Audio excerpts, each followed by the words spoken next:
This video is going to teach you how to pair Garmin Golf devices with Garmin Golf via Garmin Connect App. First, download Garmin Connect and Garmin Golf from App Store, iOS or Google Play Android on your smartphone. Open Garmin Connect App. Log in with your Garmin Connect account or create a new account. Select More at the lower right, iOS, or the menu icon at the upper left, Android, to open the main menu. Select Garmin Devices. Select Add Device. Select the device you want to pair. If you have an earlier device, you can start pairing directly using Garmin Connect App.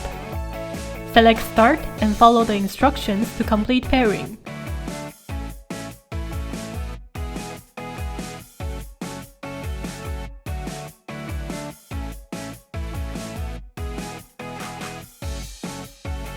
If you have a newer device, a window will appear and direct you to Garmin Golf to continue pairing.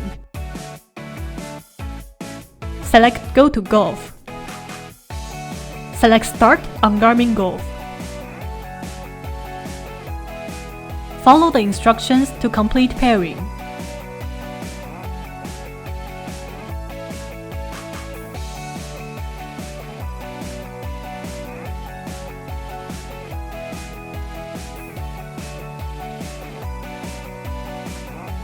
No matter which pairing method you use, you will be able to check golf activity data on Garmin Golf and check daily activity tracking and other activity data on Garmin Connect App. That's it. Thanks for watching.